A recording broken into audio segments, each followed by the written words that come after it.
لە واو لەناو خستەخانەی میهرەبانی ئەقسای دروست دەکەینەوە. خۆشەویستان، دەزانی میهرەبانی بیری لە چ کردەوە؟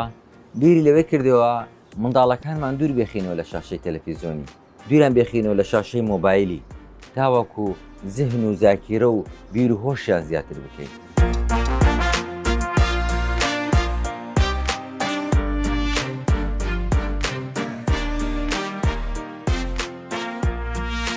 بەشی واومان کردەوە. واو لەناو خستەخانەی میهرەبانی دەزانی چییە؟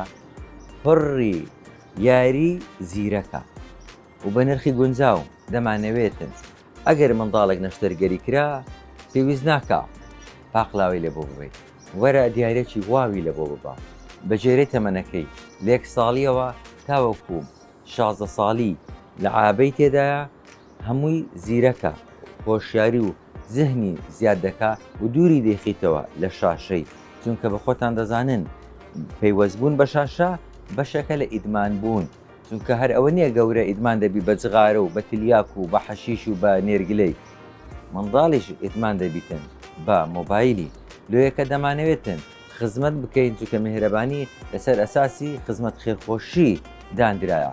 دەمانەوێ یارمەتی هەمووان بدەین و داهاتی واویش لە بۆ خستەخانەی دەبیتن، ئەویش لە بۆ نازدارەکانە، لە بۆ یەتیمەکانە. دەمانەوێتن بە هەموو شێوەک هانی یەکتری بدەین تاوەکو ئیشی باشە بکەین. لەگەرمان بن لە واو لەناو میهرەبانی دەبینن چەند شتی سەیر و سەمەرەمان هینایە تاوەکو منداڵە چاوگەشەکان سوودی لێ ببینن. دکتۆر، ئەوە پەزڵی مزگەوتی ئەقسایە، هەرێک لە پارچەکانی هەرێک لە بەشەکانی خرايتە جیاکرایەوە و دانرایە بێگدە لە 983 پارچەی، هەر پارچەکیشی مەسەلەن بەڕەنگ و پارچەکانی جیاکرایەوە لە دەفتەرەکەشی لە کەتەلۆگەکەی ئاماژەی پێکرایە. ئەوە دەبی زۆر زیرەک بی. ئەقسای دروست دەکەی بە 983 ئەلەو پارچانە، هەم دەبی وەستابی، هەم دەبی سپیکاربی، هەم دەبی کارەباچیبی.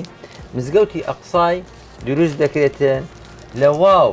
ئەو دیاریانەشمان هەیە، ئەوە مارەکە هەموو خەریک دەبن، دەبی بە کوڕ و بە کچ و بە داک و بابە و دابنیشن بە 2 ساعەتی ئەڵڵا مزگەوتی ئەقسان پێ دروست ناکرێتن.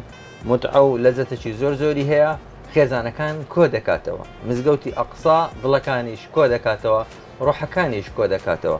خوایە ئەقسامان بپارێزی، خوایە ئەقسای سەرکەوتوینان پێ ببەخشی. لە واو لەناو خستەخانەی میهرەبانی ئەقسای دروست دەکەینەوە.